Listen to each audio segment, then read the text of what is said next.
आज ही Doubtnut app download करें। Doubtnut पर होगा अब आपके सभी मैथ्स, केमिस्ट्री, फिजिक्स और बायोलॉजी डाउट्स का सफाया। बस अपने क्वेश्चन की फोटो खींचो, उसे क्रॉप करो और तुरंत वीडियो सोल्यूशन पाओ। Download now. यहाँ पर हमें दिए गए ऑप्शंस को देखकर बताना है कि इनमें से किसमें सारे के सारे साइंटिस्ट ऐसे दे रखे हैं जिन्होंने मॉलिक्यूलर बायोलॉजी की डेवलपमेंट के लिए मेजर कॉन्ट्रीब्यूशंस दिए हैं। तो यहाँ पर ऑप्शन डी आंसर हमारा करेक्ट हो जाएगा, क्योंकि इन सभी साइंटिस्ट को अगर हम बारी बारी से देखें, सबसे पहले हमें दिए हुए हैं वॉटसन एंड क्रिक। ये दोनों साइंटिस्ट एसोसिएटेड हैं डीएनए के डबल हेलिक्स मॉडल के साथ।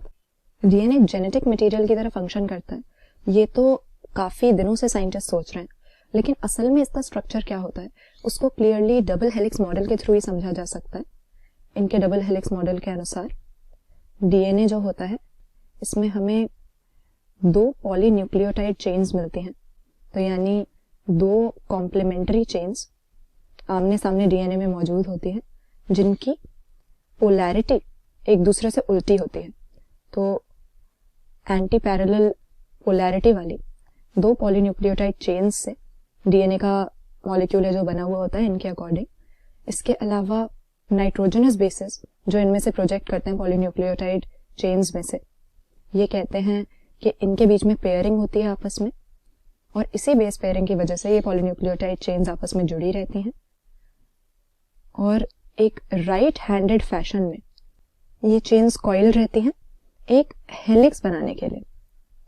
ये सारी बातें इन्होंने बेसिकली डबल हेलिक्स मॉडल में हमें डीएनए के बारे में बताई थी, जिसकी वजह से आज हम डीएनए का स्ट्रक्चर समझ पाते हैं। तो वॉटसन एंड क्रिक ने 1953 में हमें ये मॉडल दिया है, तो इनका तो मॉलिक्यूलर बायोलॉजी में कंट्रीब्यूशन है ही है।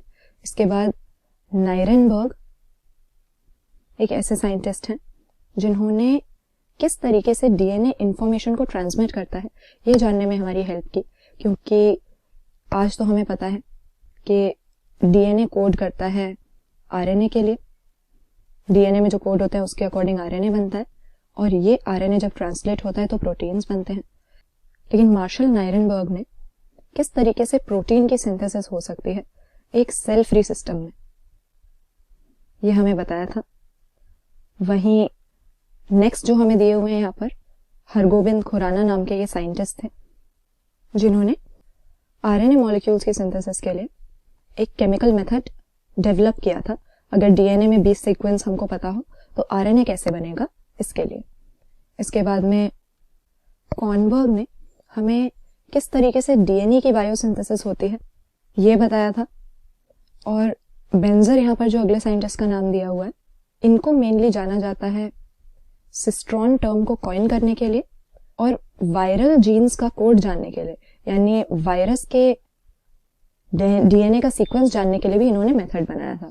इसके बाद में मोनड जो है, जाक मोनड इनका पूरा नाम था, और जेकब मोनड, ये दोनों साइंटिस्ट ही लैक ओपेरॉन की एलुसिडेशन के साथ रिलेटेड है। लैक ओपेरॉन एक स्ट्रक्चरल जीन है। यहाँ पर पहली बार हमें बताया गया था कि ट्रांसक्रिप्शनली एक्टिव सिस्टम किस तरीके से चलता है और इस तरह की स्ट्रक्चरल जीन को किस तरह दूसरी जीन्स इसके एक्सप्रेशन को रेगुलेट करती हैं। तो लैक ओपेरॉन के साथ मोनड एसोसिएटेड है।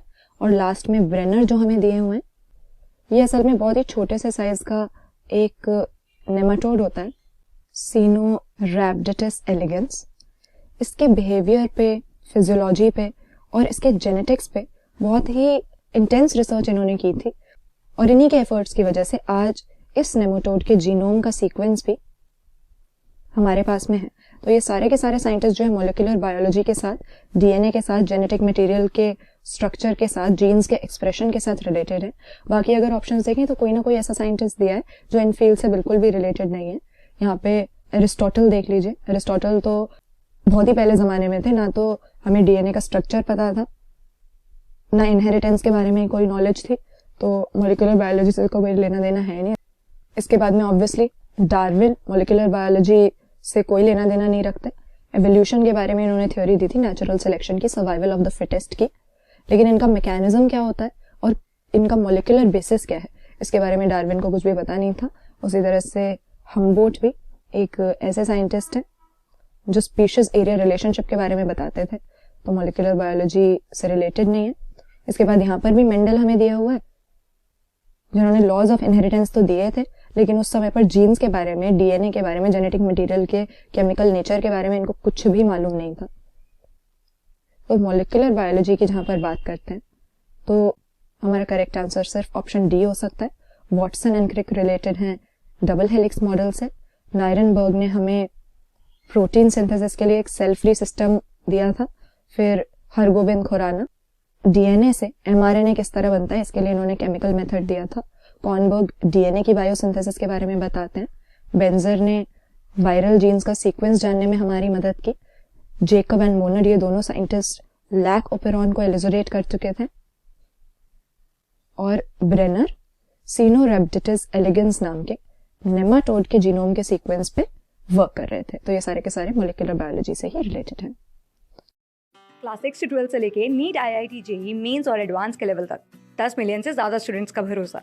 आज ही डाउनलोड करें डाउटनेट ऐप या व्हाट्सएप कीजिए अपने डाउट्स 8400 400 400 पर।